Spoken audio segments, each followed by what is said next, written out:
Baik, Assalamualaikum warahmatullahi wabarakatuh. Salam sejahtera bagi kita semua. Kepada yang terhormat, Ibu Lulu Yuliani selaku dosen pengampu dari mata kuliah Evaluasi Pendidikan Masyarakat dan teman-teman yang saya banggakan, izinkan kami dari kelompok 4 untuk menyampaikan presentasi tentang analisis instrumen penilaian. Kelompok 4 beranggotakan yang pertama ada Andra Oktasevic sebagai pemateri, Andika Firdaus sebagai pemateri, Nurul Khotimah sebagai pemateri, dan saya sendiri sebagai moderator dan pemateri, lalu ada Novianti Ainun sebagai pemateri. Mungkin langsung saja untuk mempersingkat waktu, saya persilahkan kepada pemateri yang pertama.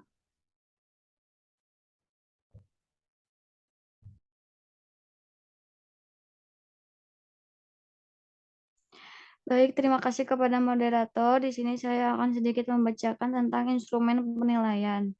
Menurut Peraturan Pemerintah Nomor 23 Tahun 2016, instrumen penilaian adalah alat yang digunakan oleh pendidik dapat berupa tes, pengamatan, penugasan persorangan atau kelompok, dan bentuk yang sesuai dengan karakteristik kompetensi dan tingkat perkembangan peserta didik. Pengertian instrumen dalam lingkup evaluasi didefinisikan sebagai perangkat untuk mengukur hasil belajar siswa yang mencakup hasil belajar dalam ranah kognitif, afektif, dan psikomotor. Instrumen penilaian yang digunakan harus memenuhi beberapa standar yang sudah ditetapkan oleh pemerintah.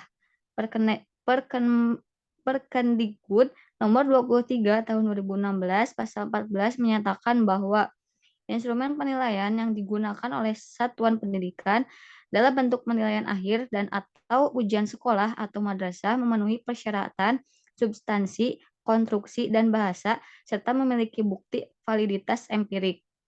Instrumen penilaian dapat dibagi menjadi 3 kelompok, yaitu instrumen evaluasi hasil belajar kognitif, instrumen evaluasi hasil belajar afektif, instrumen evaluasi hasil belajar psikomotor.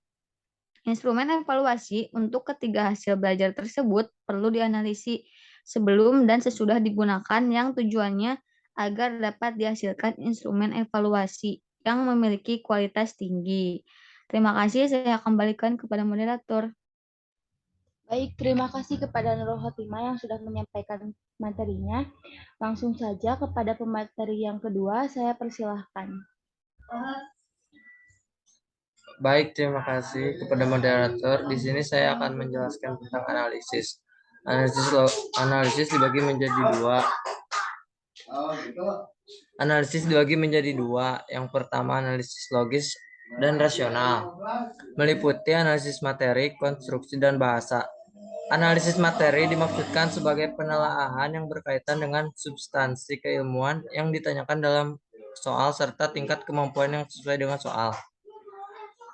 Analisis konstruksi dimaksudkan sebagai penelaahan yang umumnya berkaitan dengan teknik penulisan soal. Analisis bahasa dimaksudkan sebagai penelaahan soal yang berkaitan dengan penggunaan bahasa Indonesia yang baik dan benar. Berikut ditampilkan analisis logis yang terhadap bentuk soal uraian dan bentuk soal pilihan yang diadopsi dari pengembangan sistem penilaian yang dirancang oleh Departemen Pendidikan Nasional sebagai berikut. Yang pertama ada telah butir soal uraian. Menelaah butir soal uraian ada 4 kriteria ranah materi. Di antaranya yang pertama ada ranah materi, mencangkup butir soal sesuai dengan indikator 2, batasan pertanyaan dan jawaban yang diharapkan jelas, kemudian isi materi yang ditanyakan sesuai dengan jenjang jenis sekolah dan tingkat kelas, kemudian ada ranah konstruksi, rumusan kalimat dalam bentuk kalimat tanya atau perintah yang menuntut jawaban terurai, mencangkup rumusan kalimat dalam bentuk kalimat tanya atau perintah yang menuntut jawaban terurai. Kemudian ada petunjuk yang jelas cara mengerjakan soal. Kemudian ada pedoman pen skornya, butir soal tidak bergantung pada butir soal sebelumnya. Selanjutnya ada ranah bahasa, mencangkup yang pertama rumusan kalimat komunikatif, kemudian kalimat menggunakan bahasa yang baik dan benar, kemudian rumusan kalimat tidak menimbulkan penafsiran ganda atau salah pengertian, kemudian menggunakan bahasa yang umum atau bukan bahasa lokal, dan yang terakhir, rumusan soal tidak mengandung kata-kata yang dapat menyinggung perasaan. Kemudian selanjutnya ada telah butir soal pilihan ganda. Yang pertama ada ranah materi. Mencakup butir soal sesuai dengan indikator, hanya ada satu jawaban yang benar, isi materi yang ditanyakan sesuai dengan jenjang, jenis sekolah, dan tingkat kelas.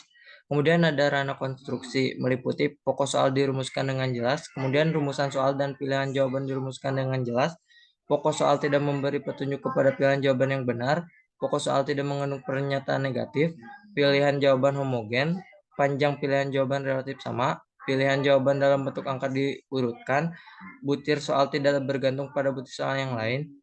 Kemudian ada ranah bahasa, mencakup rumusan kalimat komunikatif, kalimat menggunakan bahasa yang baik dan benar, rumusan kalimat tidak menimbulkan penafsiran ganda atau salah pengertian, kemudian menggunakan bahasa yang umum atau bukan bahasa lokal, dan yang terakhir, rumusan soal tidak mengandung kata-kata yang dapat menyinggung perasaan siswa.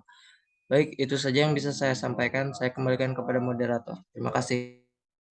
Baik, terima kasih kepada Andika Firdaus yang sudah menyampaikan materinya. Langsung saja kepada pemateri yang ketiga, saya persilahkan.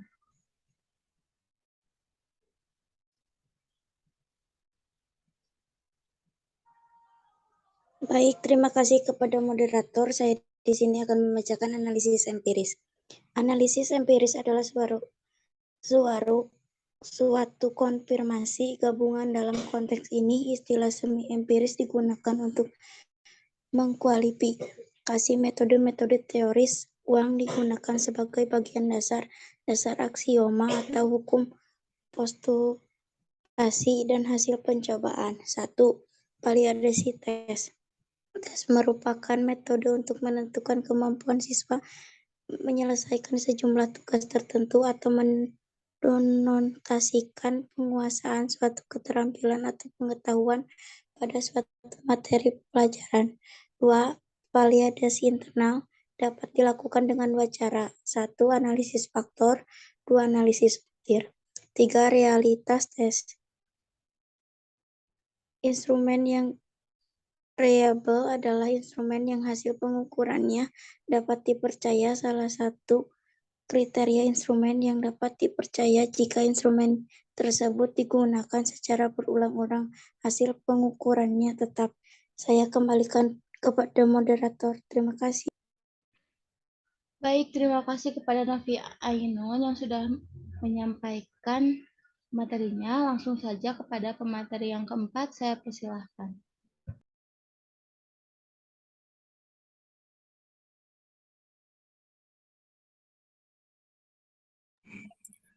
Baik, terima kasih kepada moderator. Di sini saya akan sedikit menjelaskan tentang taraf kesukaran.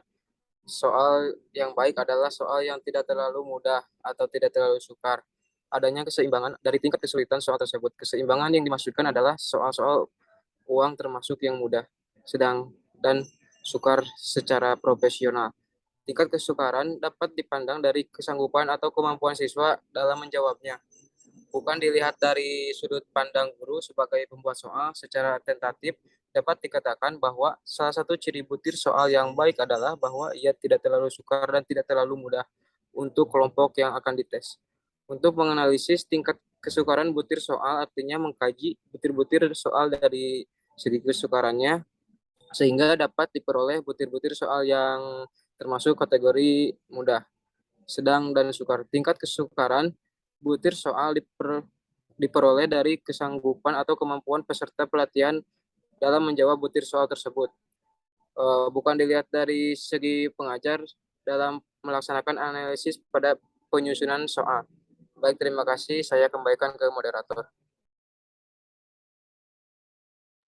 Baik, terima kasih kepada Andre yang sudah menyampaikan materinya. Mungkin langsung saja ke materi selanjutnya. Bisa di next slide. Oke. Yang terakhir ini ada daya pembeda.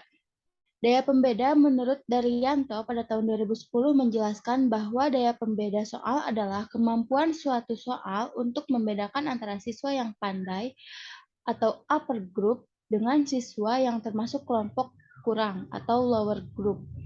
Adapun menurut Sudijono pada tahun 2009 mengetahui dari pembeda item itu paling penting sekali sebab salah satu dasar yang dipegangi untuk menyusun butir-butir tes hasil belajar adalah adanya anggapan bahwa kemampuan antara tes yang satu dengan tes yang lain itu berbeda-beda dan bahwa butir-butir item tes hasil belajar itu haruslah mampu memberikan hasil yang mencerminkan adanya perbedaan kemampuan yang didapatkan dari kalangan tester tersebut.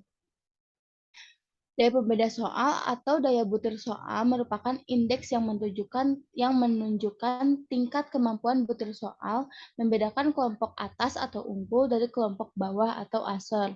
Daya pembeda suatu butir berfungsi untuk menentukan apakah suatu butir soal dapat membedakan kelompok dalam aspek yang diukur sesuai dengan perbedaan pada kelompok tersebut, sehingga butir soal tersebut dapat membedakan siswa yang mempunyai kemampuan tinggi dan siswa yang mempunyai kemampuan rendah.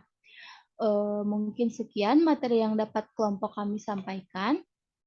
Untuk selanjutnya ada kesimpulan. Bisa di share slide, bisa di next slide. Untuk kesimpulan yaitu instrumen penilaian adalah alat yang digunakan oleh pendidik dapat berupa tes, pengamatan, penugasan perseorang atau kelompok, dan bentuk yang lain yang sesuai dengan karakteristik kompetensi dan tingkat perkembangan peserta didik yang ditunjukkan untuk mengetahui kemampuan peserta didik. Dengan begitu, peserta didik bisa mengasah kemampuan di bidangnya masing-masing dan pengajar juga bisa terus mengembangkan potensi-potensi peserta didiknya. Sekian yang dapat kelompok kami sampaikan. Ditutup saja dengan doa, Robbana atina fid dunya hasanah wa fil akhirati hasanah wa qina adzabannar. Wassalamualaikum warahmatullahi wabarakatuh. Terima kasih.